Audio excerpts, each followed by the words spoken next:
Hello guys, welcome to Vel nursery garden. நம்ம இப்போ இந்த வீடியோவில் என்ன பார்க்க போகிறோம்னு பார்த்தீங்கன்னா, நிறைய பேர் நர்சரியிலேருந்து ரோஜா செடிகள்லாம் வாங்கிட்டு வந்து அவங்கக்கிட்ட வந்த பிறகு சின்ன சின்ன பூக்களாக பூக்குது, ஒரு சில பேருக்கு செடிகள்லாம் பூக்க மாட்டேங்குது அப்படின்றவங்களுக்கு தான் அந்த வீடியோவே. வீடியோக்குள்ளே போகிறதுக்கு முன்னால் நம்ம சேனலை சப்ஸ்கிரைப் பண்ணிக்கோங்க, பக்கத்தில் ஒரு பெல் ஐக்கானையும் கிளிக் பண்ணிக்கோங்க.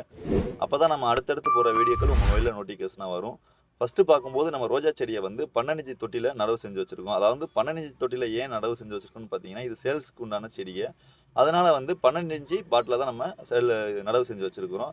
நெக்ஸ்ட்டு பார்த்தீங்கன்னா, இதுக்கு வந்து ப்ராப்பராக நம்ம ஒரு 15 நாளைக்கு ஒருக்கா டிஏபி ஃபெர்டிலைசர் தான் கொடுப்போம். இப்போ வந்து வெர்மி கம்போஸ்ட்டு இதெல்லாம் கொடுக்கும்போது என்ன ஆகுன்னு பார்த்தீங்கன்னா, செடி வளர ஆரம்பிக்கும். அதாவது வளராமல் போகாது அப்படின்றதெல்லாம் ஒன்றும் இல்லை. செடியெல்லாம் வளரும். சேல்ஸுக்குன்றனால கொஞ்சம் வேகமாக வளரணும் அப்படின்றனால நம்ம வந்து இதுக்கு பூராமே டிஏபி ஃபெர்டிலைசர் தான் கொடுத்துருக்கோம்.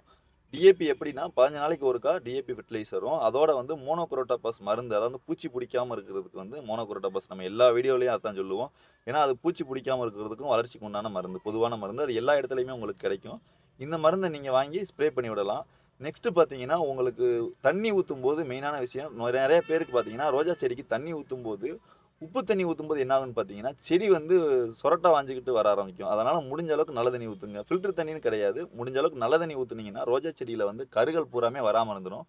அதனால் முடிஞ்ச அளவுக்கு ரோஜா செடிக்கு தண்ணி ஊற்றும்போது முடிஞ்ச அளவுக்கு நல்ல தண்ணியாகவே பார்த்து ஊற்றிக்கிங்க. உப்பு தண்ணியுமே மெயினான காரணம் வந்து உங்களுக்கு சொரட்டை பிடிக்கிறது காரணமே வந்து. அதனால் முடிஞ்ச அளவுக்கு நல்ல தண்ணியாக ஊற்றிக்கங்க. இப்போ இந்த ரோஜா செடிகளுக்கெல்லாம் பார்த்தீங்கன்னா, போர் தண்ணி ஊற்றும்போது உங்களுக்கு செடியிலே பார்த்தீங்கன்னா தெரியும், அந்த ட்ராப்டாக ஒயிட்டாக வரும். அந்த மாதிரி வராமல் இருக்கும். இந்த செடி நல்ல தண்ணி ஊற்றும்போது மட்டும்தான் அந்த ட்ராப்பாக வராது. அப்படி வர ஆரம்பிச்சுன்னா கண்டினியூஸாக உங்களுக்கு வந்து அந்த செடி பூராமே வந்து ஃபார்ம் ஆகி ஃபுல்லாகவே அந்த இலை பூராமே ஆயிரும். இப்போ இந்த செடியில் ஸ்ப்ரே பண்ணியிருக்கிறது வந்து ஒயிட்டாக இருக்கிறது பூராமே வந்து மோனோக்ரோட்டோபாஸ் மருந்து.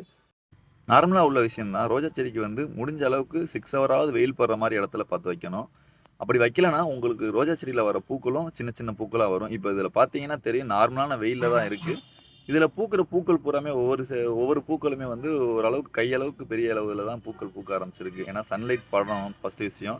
சன்லைட் பட்டால் மட்டும்தான் உங்களுக்கு ரோஜா செடியில் வர பூக்கள் பெரிய பெரிய பூக்களாக வரும். நீங்கள் சன்லைட் படாமல் வச்சுட்டிங்கன்னா சின்ன சின்ன பூக்களாகவே முடிஞ்சு போகும். ஒரு சில செடிகள்லாம் பார்த்தீங்கன்னா இலைகள் மட்டும் வளர ஆரம்பிக்கும், பூக்களே பூக்காமல் போயிடும். அதனால் சன்லைட் படுற மாதிரியும் வச்சுக்கோங்க. இதெல்லாம் நீங்கள் ப்ராப்பராக ஃபாலோ பண்ணாலே போதும். கண்டிப்பாக பூக்காத செடி கூட கண்டிப்பாக கொத்து கொத்தான பூக்கள் பூக்க ஆரம்பிச்சிடும்.